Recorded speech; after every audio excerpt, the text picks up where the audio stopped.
Good evening, everyone. Today, I'm going to talk to you about something very important. Something which has the power to transform the educational landscape of our country. And it's technology, but with a twist, and I'll explain later.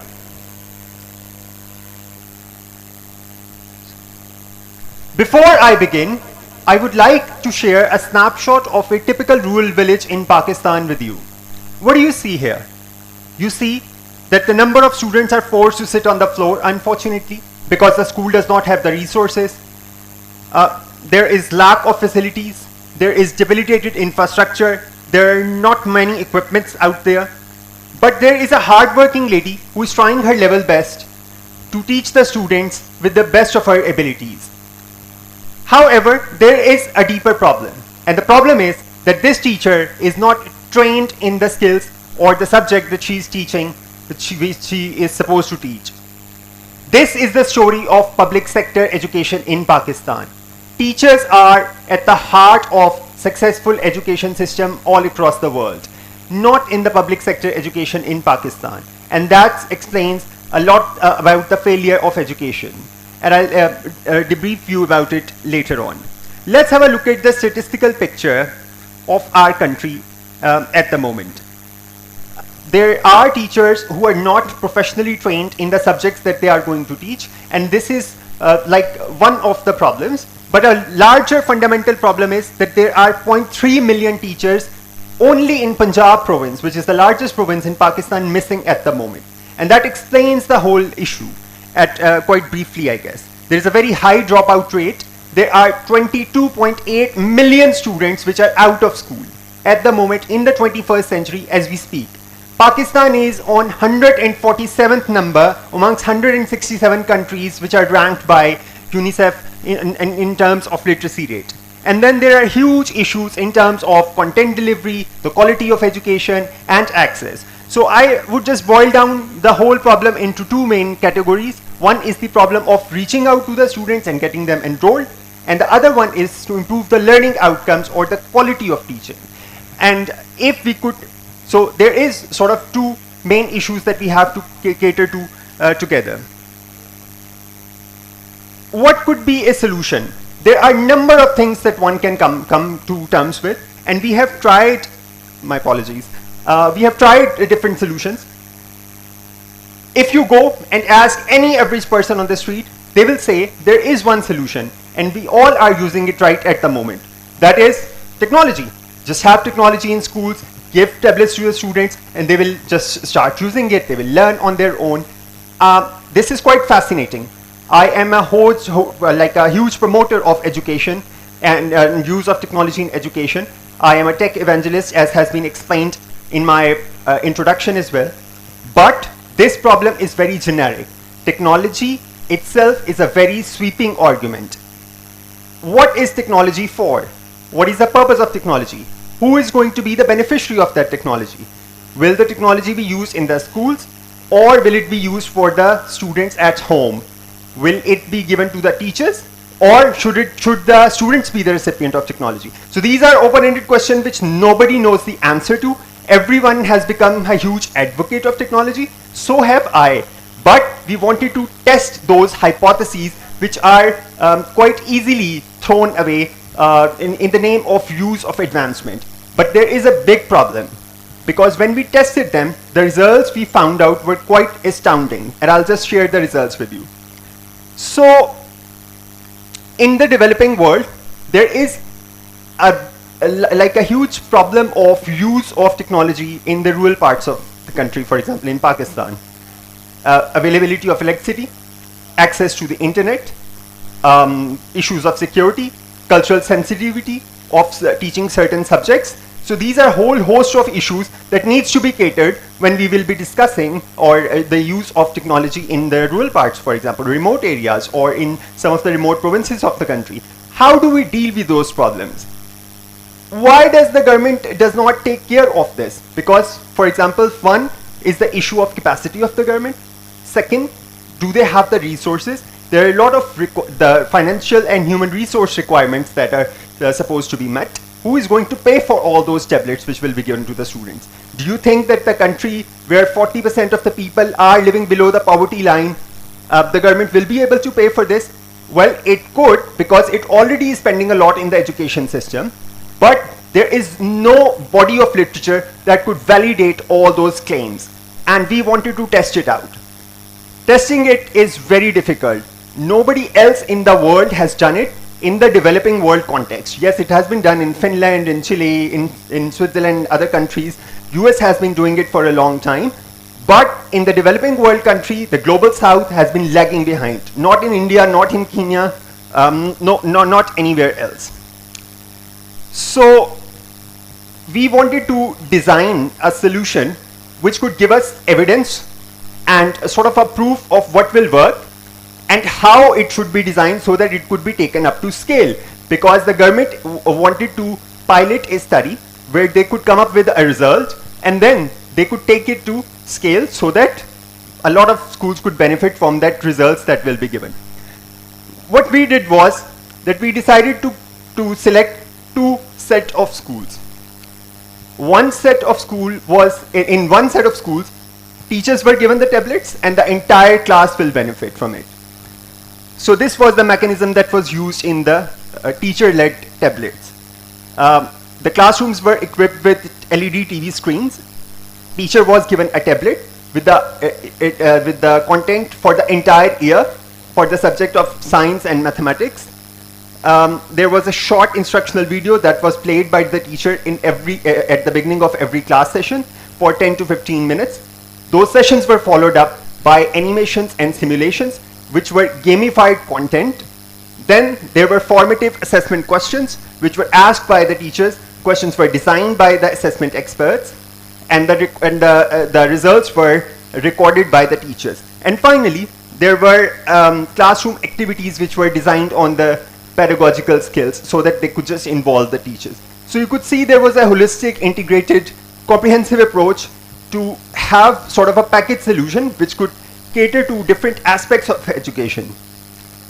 The second set of the students got tablets for the entire class. We gave the tablets to everyone in the class. That was kind of very exciting for the students, and we thought the results are going to be better for the teacher, for the student-led tablets, because students were so excited to have the tablets. They could take them with them. They could perform the homework at home, and the content was similar to what we have given them, although there was a lot of curated content from Khan Academy as well. What do you think? Which group would have performed better? Any guesses? Quite interestingly, what we found was that the teacher-led tablets performed way better than the student-led tablets.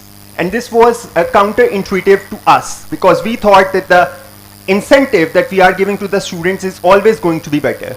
But the research actually provided, the evidence that we got was quite contradictory to this notion that we had initially. The reason for the student-led tablets failure was essentially the distraction that the students got from the tablet. They got so much absorbed in so many other activities that it just did not could entice them enough to study and focus on their studies. The students were not trained enough. Teachers were provided a lot of training. The training was done on 3 different parameters. One was on IT skill basis, which was given to the teachers. The second one was on pedagogy and pedagogical skills, and the third one was on subject specialization of a certain the teacher. For example, a mathematics teacher got training on how to solve mathematical questions, even if she had not had formal training in mathematics. And this was very much essential, because somebody who does not have a background in a particular aspect will not be able to really explain or elaborate on certain subjects. So it was very much essential. For the student-led tablets, it was very difficult to provide training to the students, because students are already burdened with a lot of responsibilities. And the role of teacher was very mechanical in that way. They wanted to work as a facilitator, but their role was sort of simplified because the students had everything on their content, and it was not structured pedagogy, so to speak. That is why the results were, there was kind of a disparity between both the groups. After the success of teacher-led tablets, the government decided to scale up the project. They reached out to 1.1 million children in 800 different schools all across Punjab, reaching out to 36 different cities, which actually is the entire province. MIT, JPAL got very excited about this project, and they decided to fund the evaluative study because they wanted to have something which is hard, concrete proof of what will work and could serve as a policy prescription for the policymakers all across the world, which could be taken at scale and given to the governments so that they can just expand their programs. So they did a third-party analysis on our project, and according to them, there was an improvement of 120% in the scores of mathematics and science for the students who got the tablets through teachers, not through students. And this is quite remarkable. And I think there is a great lesson for the governments, the policymakers, and other people who are involved in the development sector, because by using this, you could just divert the expenditures which are incurred in education sector on education technology and perform better, improve the processes, improve the structures, and as a result, improve the learning outcomes of the students, which will ultimately improve the teaching methodologies, the teaching skills and pedagogical skills of the teachers as well. So you are just basically empowering the whole system, building it from the grassroots level, and ultimately everyone is going to be a beneficiary of this intervention. There were two very key lessons, very important lessons that we garnered from this experience, besides those, the impact that the intervention created. The first one was that instead of starting something based on technology in isolation, it's better to build upon already existing structures, which actually means is that we have to collaborate with different agencies and departments which exist in order to rely on their skills to form partnerships and to benefit from their experiences and expertise. And if all the stakeholders are taken on board, the results were really, really successful because they were incentivized to perform well and make us accountable in the process too. So we had to form collaboration with the assessment department, the curriculum department, the textbook department, the school education department, the teacher training department, and there is a whole web of complex different organizations that are working in the education landscape. It sounds very complicated, but it's actually more complicated than that. One very important fact which I should have mentioned in the beginning is that ACER is an assessment body in Pakistan which conducts different surveys. According to one of their surveys, they conducted this, they had a set of questions which they gave to the teachers, and they gave the same set of questions to the students. Anyone can guess who would have performed better between the teachers and the students? Of course, teacher must perform better, but this is the state that we find ourselves in the education sector. The score was almost similar. The only thing which could have been worse than this was that the student had performed better than the teachers. Thankfully, this wasn't the case, but it wasn't far from that either. And that really gives you a glimpse of what we are going through, what sort of daunting challenge that we have in front of us in terms of addressing the challenges that we face. Innovation has actually broadened the whole horizon of whole host of technologies that are coming up in terms of emerging technologies we have in our hands now. With the advent of 3D printing, virtual reality, computer vision, chatbots, robotics for education, AI, data analytics, everyone is experimenting with something. There are maker spaces which people are performing in order to integrate them into the curriculum and experiment with them. So I think the entire education landscape in 5 to 10 years will be very different to what we see now. What we assume technology at the moment is just using Zoom link or using a whiteboard and making its video and then sending it to the students' parents' phone to share the video with them and calling it technology. This is not technology, I believe. Technology has to be innovative enough to allow it to reach it to scale so that we could just address the problems of both access and quality. I think there isn't much of a difference between making a video and then just performing like a mathematical sum on a whiteboard. That is why I think it's important to consider what do we have in our hand and convey it to the policymakers, which we actually did while we were working. COVID actually has been sort of a blessing in disguise for the education sector. Although the loss of life is one thing, or the economic impact of it is really, really disastrous on the overall economic scenario or the social or mental health of people. But what it has led to is just a revolution in education. You will see even the public schools, teachers were trying their level best to share something with their teachers. There is a lot of curated content on different concepts which could be shared quite easily. I have gone to a lot of schools while working with it. I have seen teachers are so passionate, and this was our second lesson, which we garnered from the experiment that we ran. If teachers who we think are just not motivated enough, who only care about their own sort of self-preservation in the system, actually are quite proactively involved in the system if they are given the ownership, if they are made the stakeholders in the system, and if they are professionally trained and continuously supported by the system, given some respect, there will be results which will be astonishing beyond our imagination. And this is exactly what we have seen throughout in the process.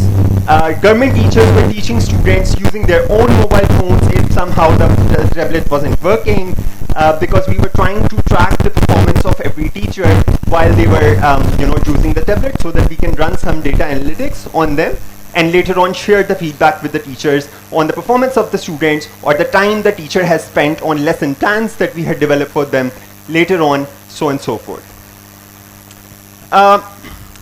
I would share a very interesting anecdote before I wrap it up. While we were providing trainings in the public schools, there was a session where a lot of, there was a cluster of teachers who came to get training. We provided tablets for every teacher for free. There was a very old lady who was about to retire. She asked me to have a word with her. We went on a corner, and she started begging me, and she pleaded me, literally. And she was about to cry, and she said, I just could not understand. I was awestruck by her reaction. I said, what is it that's bothering you? And she was of the view that she does not want to have the tablet. I actually found it quite, astounding. I said, you are getting a tablet for free. It's going to be very convenient for you to use the tablet. But she said that, I am 59 years old. I do not want to use it because it's going to be an accountability mechanism for me. I think her deeper fears were compelling her that this will be a liability. Do not take it, because there will be some sort of a monitoring or surveillance on you. So it's better just to leave it. Anyhow, I convinced her that we already have assigned and dedicated this tablet to her. There is nothing that we can do. She will have to use it. She went through the training for the entire week. After the training, she again called me on the site, and I went there and I said that again she's going to make the same excuse that she does not want to use it. But she again was begging me. She said, you have no idea, Waqas, what you have done to me. I said, what has happened? She said, I had a degree in Punjabi. I never knew a word of mathematics. I do not know how to solve mathematical questions. I just purchased a solution book from the market and gave it to the students by photocopying them and asked them to cram it, because there was no teacher of mathematics in the school, and my principal has forced me to teach mathematics students. When I found out later that this is the story of almost every school in rural areas in particular, because of the lack of availability of teachers. She said, you have given me the course content for the entire year, which is video based, which is dramatized, which is gamified. I can ask students to play the games with it and solve the questions on their own, and those questions were those lectures were designed by experts in pedagogy, there were subject specialists, there were instructional designers, and on top of that there were content designers which were trying to make it very funky and dramatized and engaging and interactive so that it could reach out to every student and involve them. The attendance rate after it got 100%. I was very much delighted and content that this has happened to her. In short, I think there is a lot of hope. There is a light at the end of the tunnel when it comes to technology, but it's very, very important to discern which technology we want to use. Technology for the sake of using technology is not going to be beneficial. That is for sure. We have to be very thoughtful about where technology should be used and what sort of technology would be used. If it's used quite adequately with the political will, which is the main hindrance in expanding the programs like this, I think there will be a huge effectiveness and efficacy of the programs. Thank you very much.